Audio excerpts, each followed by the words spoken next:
Good afternoon, Chair. Your meeting is now live. Thank you very much, Peter.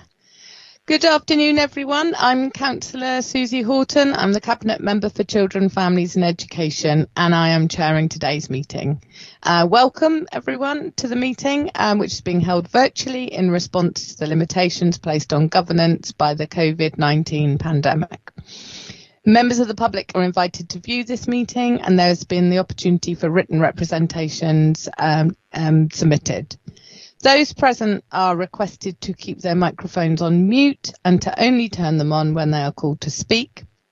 Members are requested to keep their cameras turned on at all times, and officers are requested to turn their cameras on only when they are presenting their reports or answering questions. If anyone would like to speak, if you could write your name and RTS, request to speak in the chat function, and I will try and keep an eye on it, and I know that I will be ably assisted by Lisa. If there are any technical difficulties, we will endeavour to resolve these, and where necessary have a brief adjournment. So that's all the rules and regulations. So I'll now move on to introductions. I would like to invite those present to introduce themselves. I will read your names out, starting with members, and those who are not able to confirm they are present will be recorded as absent from the meeting unless they join us later. So first of all, I will stick with the order on my list here. So Councillor Norton. Thank you, Chair. Councillor Terry Norton, Conservative spokesperson. Thank you. Welcome. Councillor Smith. Councillor Jeanette Smith, present. Chair. Welcome. And Councillor Smythe. Councillor Judith Smythe, present. Welcome. And now we're going on to the officers. So Alison Edgerton. Hello, Alison Edgerton, Group Accountant for Children's Finance. Welcome. Angela Mann. Hi, I'm Angela Mann, Finance Manager for Children's, Families and Education. Welcome. Maria Smith, I don't see her. I'm not too sure whether she is coming today. No, can't see her. Mindy Butler. Has Mindy arrived yet? Can't see. Chris Williams. Hello, I'm Chris Williams, School Place Planning and Capital Project Manager. Hi. Welcome, Chris.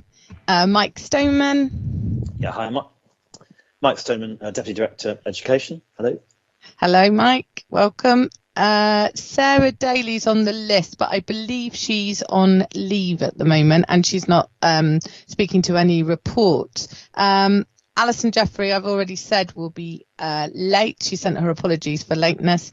And last but definitely not least, Lisa Gallagher. Hi everyone, Lisa Gallagher, present from Democratic Services. Welcome. Okay, so apart from the apologies for absence that I've mentioned, does anyone know of any others?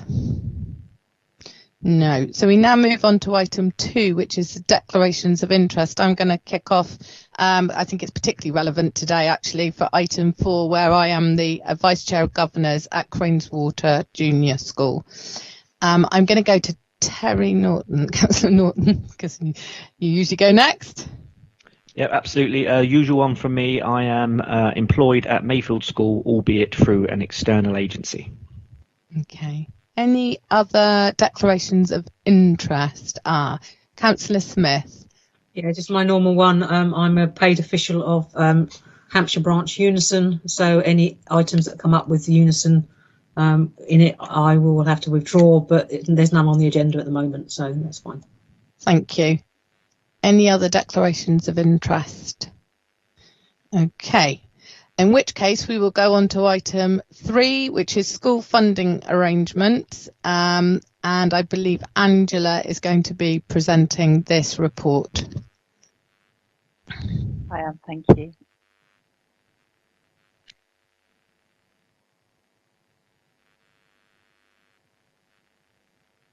So the report sets out the Department for Education's proposed changes to the high needs block funding arrangements for 2021. 21-22, which includes the changes to the teachers' pay and pension grants as set out in Table 1. The report also notes responses from schools on the proposed changes to the school funding arrangements and the mainstream education, health and care plan banding, and also the consultation regarding the proposed carry forward of the growth fund. The report also asks for approval of the carry forward of the growth fund balances for future years as set out in section 7. So a little bit of background about the high needs block funding for 21-22. There's an indicative increase of 12.7%, but we still have a query regarding the amounts given to us for the harbour, but we understand it's a timing issue. The place and top-up funding will not change, but schools will be given an additional amount of DSG equivalent to the grants they received in 2020 and 21. In terms of the information and consultation that went to schools, Table 2 summarises the responses we had. There was one query regarding the IDACI, and the response is in paragraph 6.5, and the school has been contacted and the impact explained to them. There was also 2 comments received in relation to the banding of the mainstream health and care plans as set out in Appendix 2.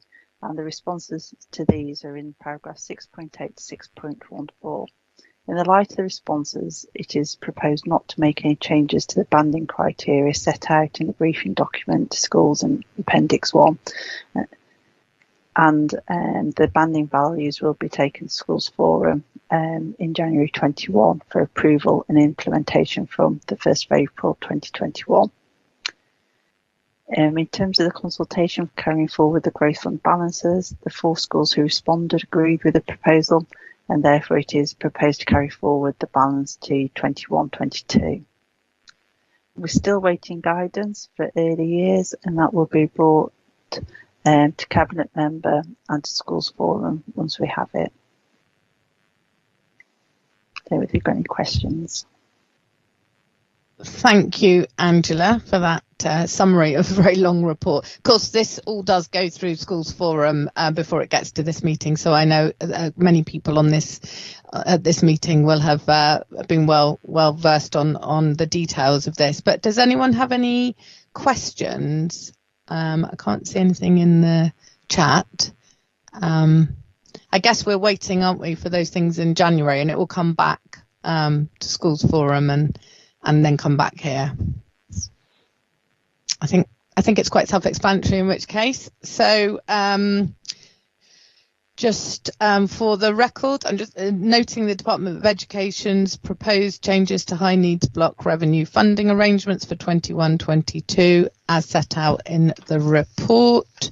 Approve the funding arrangements for maintained and academy special schools and independent special schools in relation to teachers' pay grant, teachers' pension employment contribution grant, and the supplementary grants from April 21 as set out in the Table 1 in the report.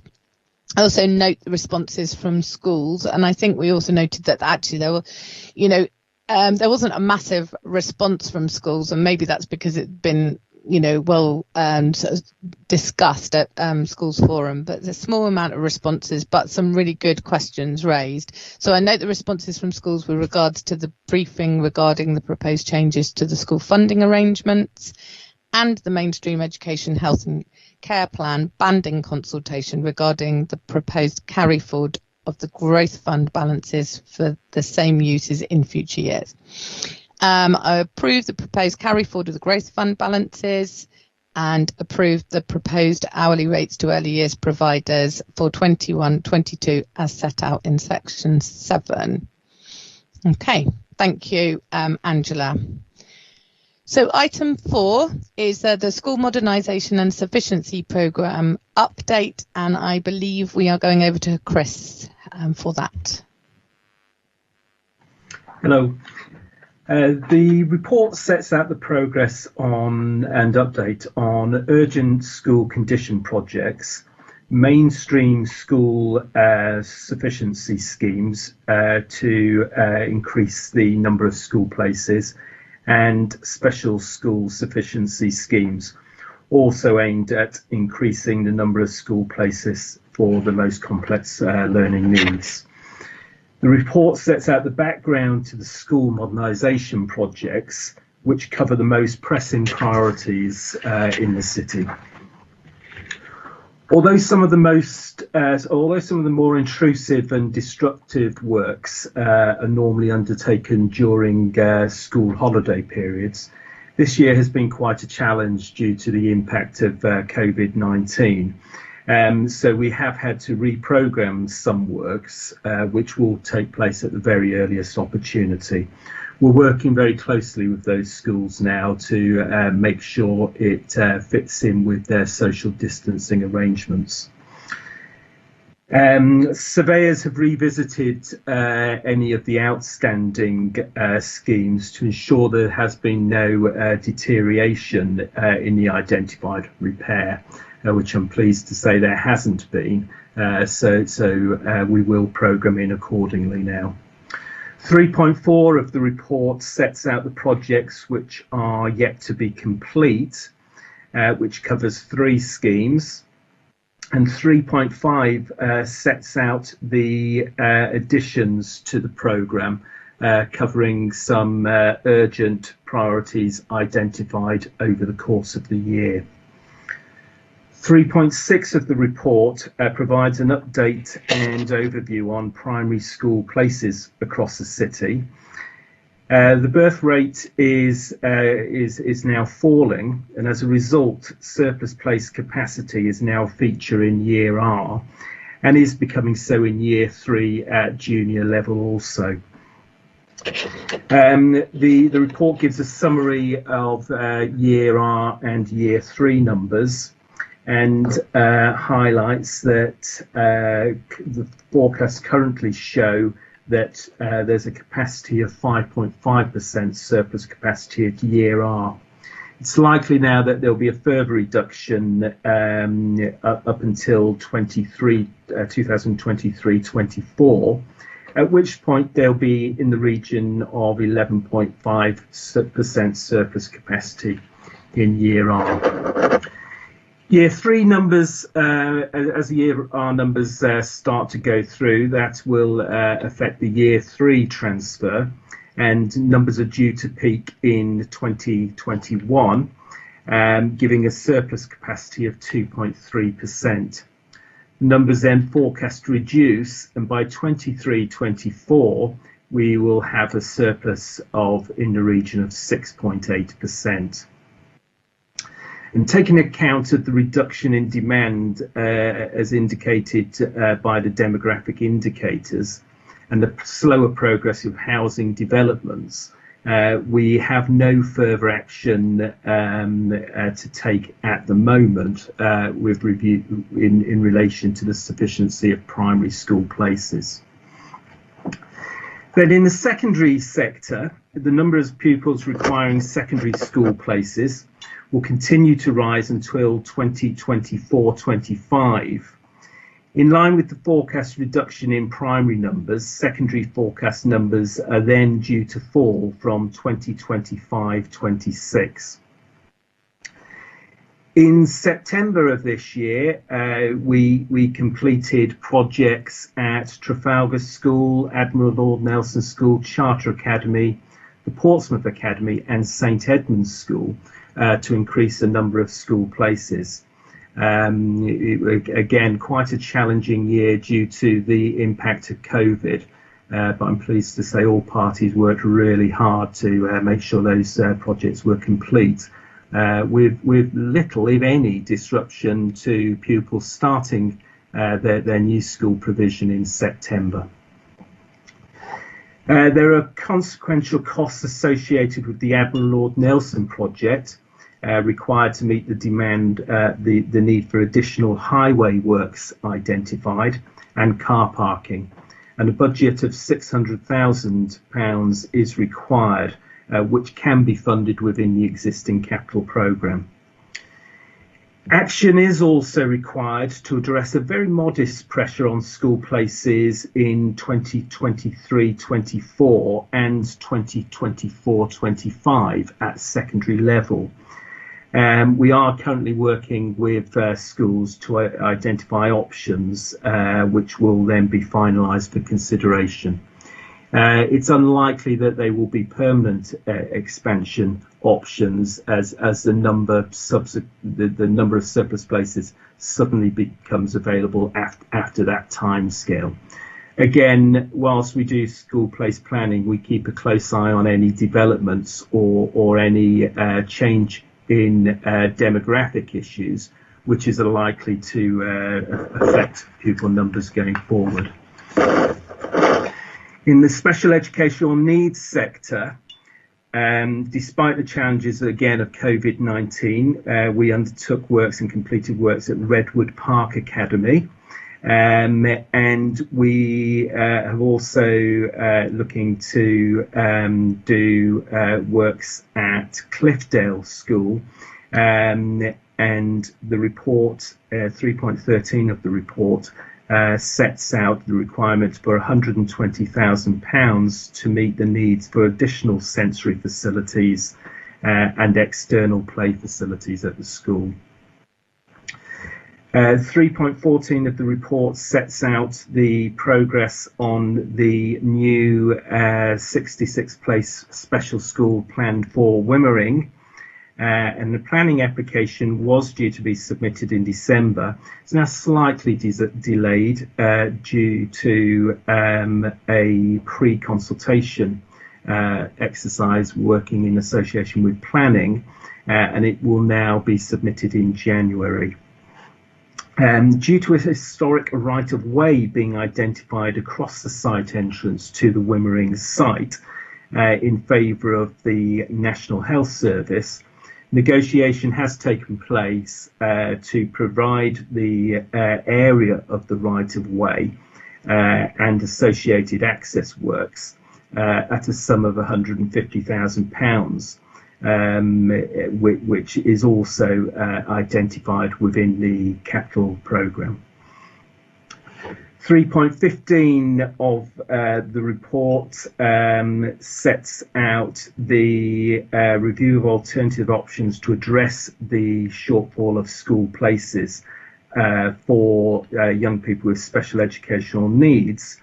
And we've recently undertaken an accommodation audit based on the special educational need pupil forecasts.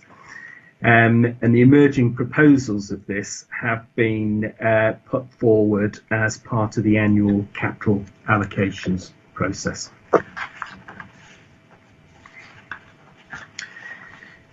The Section 5 covers the integrated impact assessment and identifies that the programme does not have a negative impact on any of the areas.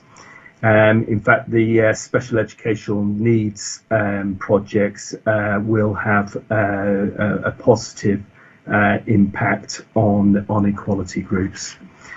The legal implications set out in the report identify that there is a duty to secure sufficient school places for all pupils. And the financial section of the report makes note that the financial monitoring of the capital programme is reported within the budget monitoring report. The additional condition projects and sufficiency projects can be met within the existing capital programme available. Are there any questions? Thank you, Chris. Before I go on, and I see that Councillor Smith has asked to speak, but I just want to, I see that Alison Jeffrey has joined the meeting. And is that Mindy Butler as well? I think so, possibly. Okay, so welcome. So I'll go straight to Councillor Smith first. Thanks, Chair. It's back to 3.10, which is the Admiral Lord Nelson. I'm a bit concerned that it's going to cost £600,000 for highway works and car parking. That seems a lot.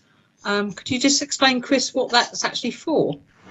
Yes, there's two parts to the project. One was to relocate the car parking, which was located at the front of the school, and we had to move that back towards the side entrance of the school.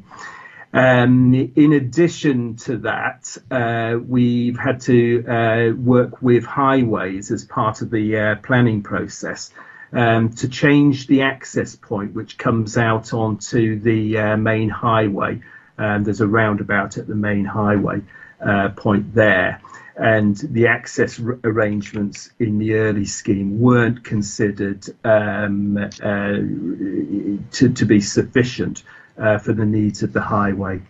So quite a lot of work went into that redesign exercise, which unfortunately cost the additional sum of money identified.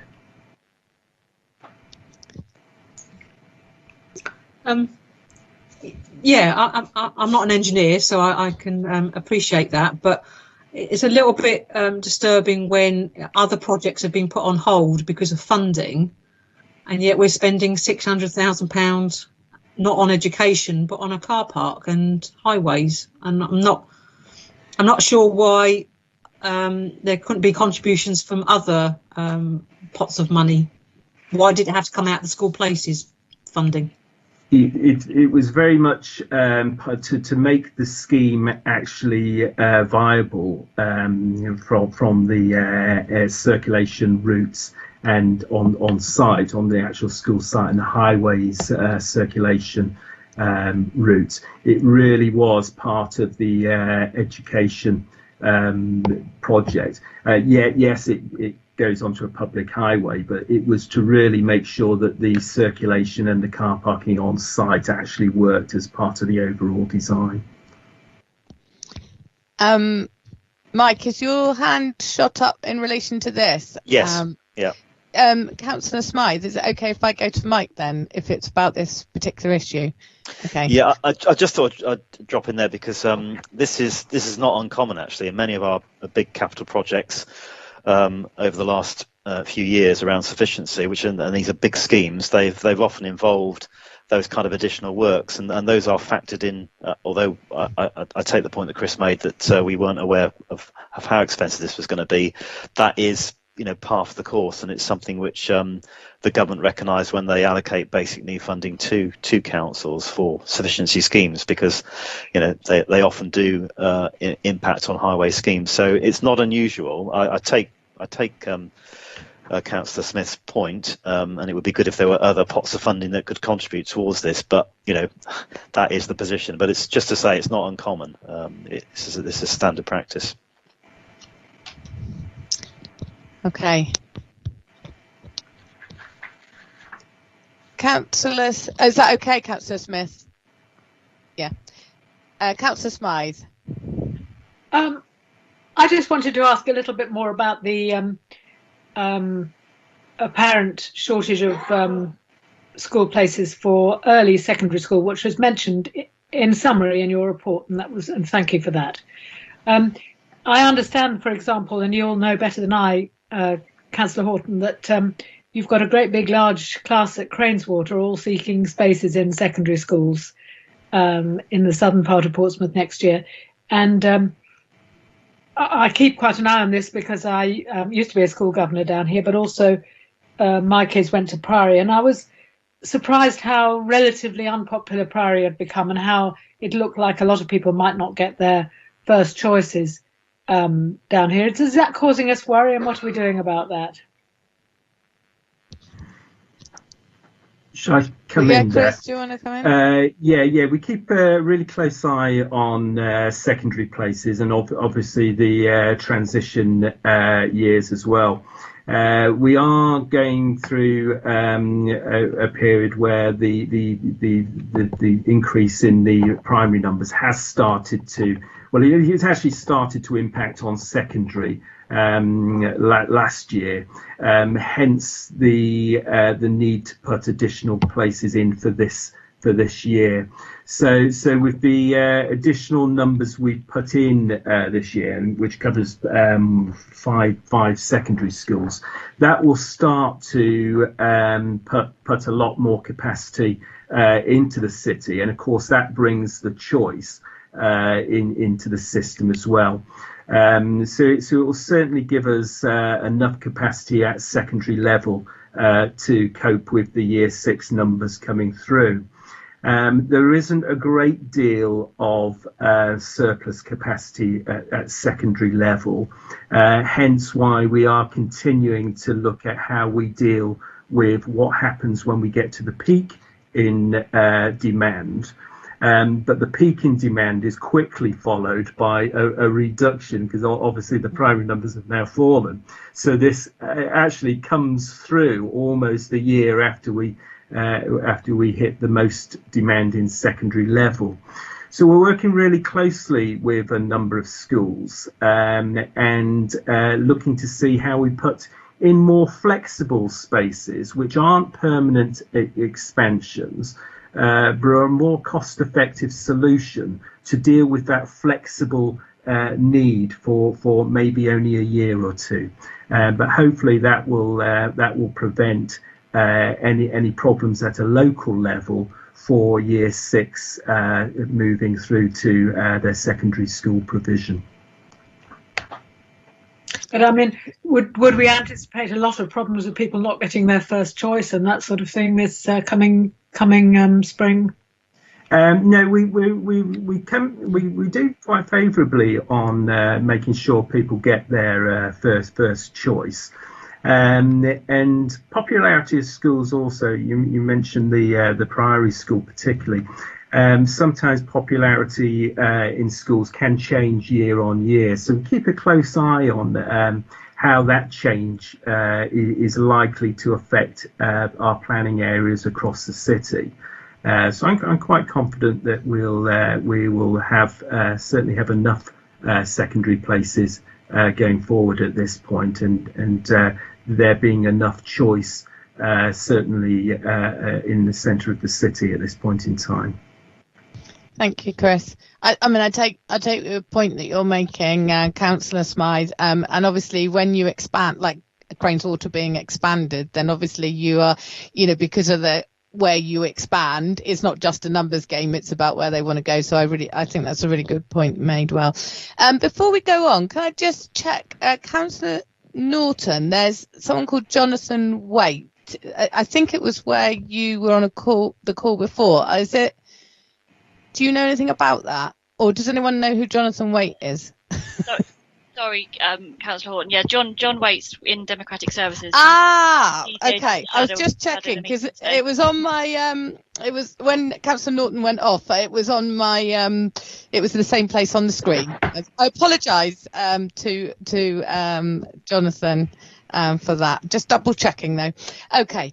I think that's everyone with questions. I think Councillor Smythe, you've got possibly a legacy hand left up there. So before we go on, I just want to place on record again the thanks to Chris and the teams for actually pulling off all those projects on time, which was quite phenomenal over the summer. And it's reassuring to hear that the health and safety aspect of those conditions project has been checked out, so that they're not, whilst there's logical reasons that they're delayed, we need to make sure that that's okay. And the other thing is, I do regularly check in with Chris about whether COVID has produced a population increase or spike for the future, and apparently not. So that's an interesting one.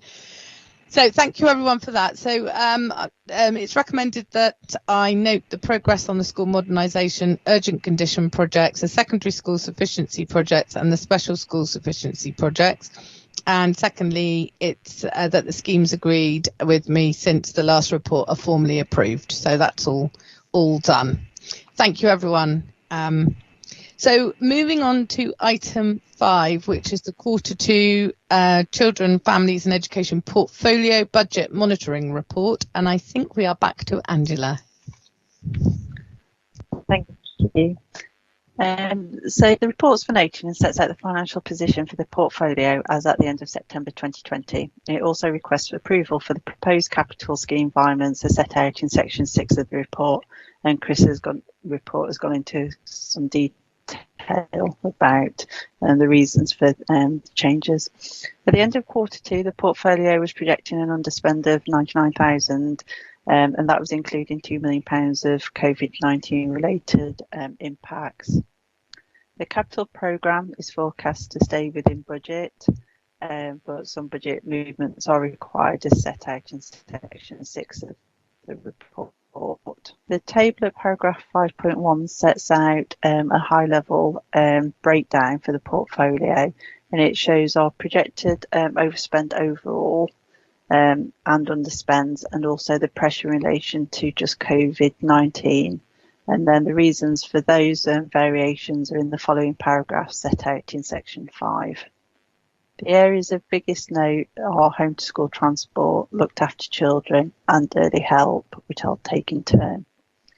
Home to school transport was projecting a net underspend of 519,000, although the forecast remained uncertain for the costs of the new routes that was being put on in September, and the full impact of the social distancing measures that would have to be taken.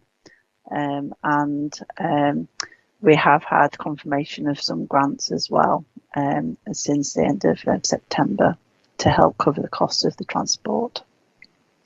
And the looked after children pressure includes pressures in respect of COVID-19 in terms of the impact on numbers of looked after children, and as well as potential increases that providers might have passed on. And it is offset by an increase in the unaccompanied asylum seekers minors grants for both care leavers and under 18s, which more reflected the cost the council was incurring. However, the report does not reflect the reduced numbers due to the National Transfer Scheme, because that happened after the end of Q2. Early help was projecting an overspend due to the pandemic, as it was anticipated that there would be a need to invest in the team to support more families due to the effects of the COVID-19 lockdown and ongoing effects. And finally, as I've already said, the capital programme is forecast to stay within budget, and more of the details are in table 6.5 and appendix 1 of the report. So I don't really got any questions.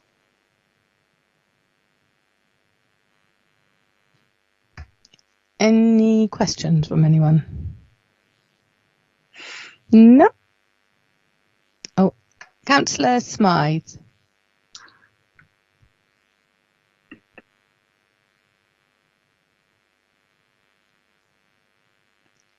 You're on mute, Councillor Smythe. There are mention of the costs of the unaccompanying asylum seekers budgets through this, and at one point you talk about, I'm just going to the paragraph, just 1 minute, I think right at the beginning actually, you mention a additional amount of government money that's come to us for you unaccompanied asylum seekers. Could you just give us a little summary, which isn't all scattered about your report, about the financing of that particular aspect of our work, please? And I'm looking for the, I'm on the report now, and I'm looking for the reference I was looking for earlier. But there's several mentions in the report, and I don't get a full picture of that. Did we get additional money from the government? Did it offset the costs? Is it recurrent money, or is it a one-off? And how does that look going into the future, I suppose, would be the questions. Shall I take it, or Alison, did you want to take it? Alison's put a hand up if you want to take it. Thank you. But I'm happy to take it, and then Angela can put me right. But essentially what happened this year was that the government increased quite significantly the allowance per child per week for unaccompanied asylum seekers. And to the point that actually we were getting more money in than we were spending per child. So I mean, we were spending it in some ways more money than we were spending on the accommodation. You know, you could look at it spread across the staffing costs and say that it was a fairer reflection. What that meant was the council had been putting cash limit money into this, and once you put that extra government money in, it provided us with effectively an underspend on this area. However, when the young people pass the age of 18 and become care leavers, the position switches so that we actually spend more than we get from the government. So it's just the way it is, and the money issue was completely irrelevant to the decision that was taken in October around not taking referrals anymore while we were not safe to do so. It wasn't a factor in our thinking at all. As I say, we actually lose money through not having the children, and because we've had about 30 children transferred through the National Transfer Scheme to other areas, that's excess money that in our accountancy looks like we puts a different complexion on our budget. But we know that if we'd held on to those young people, then we would have spent more as care leavers. But it is a confusing area, and it's just the way it's fallen out, really. Do you want to add anything to that, Angela? No, Alison's covered it. Thank you. Yeah. Okay. Is that okay, Councillor Smythe? You're on mute again. Yeah, that's fine. I mean, I think I sort of thought that might be the case when I tried to unravel this, but I'm satisfied with that. Thank you. It's a bit confusing because sometimes you talk in this report about underspend resulting from grants coming in, which I think probably is not quite the way I'd put it if I was writing a report like this. But thank you. Okay, point taken. All right, if there's no other questions about this, I will move on to the decision making, which is to note that this forecast revenue and capital budget positions at the end of September 2020 with the variance and pressure explanations. And I think it's probably worth saying at this point, because of the identification of COVID related expenses, it makes it a little bit more complex than it often is when we're looking at this. And to approve the proposed education capital scheme budget environment to realign the budgets in line with the capital scheme changes as set out in the schools modernisation programme report and section 6 of this report. Okay, that's that. So we now move on to item 6, which is the early years providers COVID-19 additional grant. And is Mindy here? I don't know who Mike. Yeah, Mindy's not here. I think she's tied up in a meeting. So okay. I just had a quick conflab with Alison Edgerton to say I could cover this item and with a bit of support from Alison as well as we go through, if that's all right. Okay, yeah. Okay, so right. So just to give you the background to this, just bear with me. Bring up the paper. Yeah. So the purpose of this report is to seek approval to pay the early years providers some additional funding this year in the form of a one-off grant in order to sustain the sustainability of the market, to support the sustainability of the market. And this would apply to providers who offered funded early provisions for 2, 3 and 4-year-olds during the first national lockdown. The background in section 3 just gives details about how the officers and council have made efforts to support sufficiency and sustainability of the early years provider market through the funding that we have provided, and that gives details which I'm happy to take questions on and give more detail if that's required. But despite all of that support that we've provided during the course of this year, the provider market is still quite vulnerable, and in recognition of that, we did commission Hempsals, which is a consultancy that's been providing business support to our early years settings, and we've had really good take up. I think 50% of our providers have participated in a range of workshops, and then we've offered one-to-one bespoke business support for those providers that have needed it, particularly those obviously who are very vulnerable and potentially might close in the future.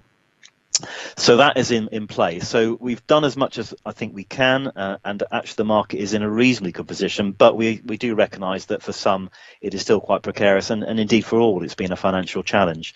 So in section 5, I'll come on to the actual recommendation, which is in section 4, but in section 5 we've looked at our funding within the early years block, and having done the reconciliation of our funding and looked at commitments to providers, we are able to provide an additional one-off grant to settings. I think we've got in the order of about 0.5 million, but this funding that we're proposing would cost in the region of 0.3 million.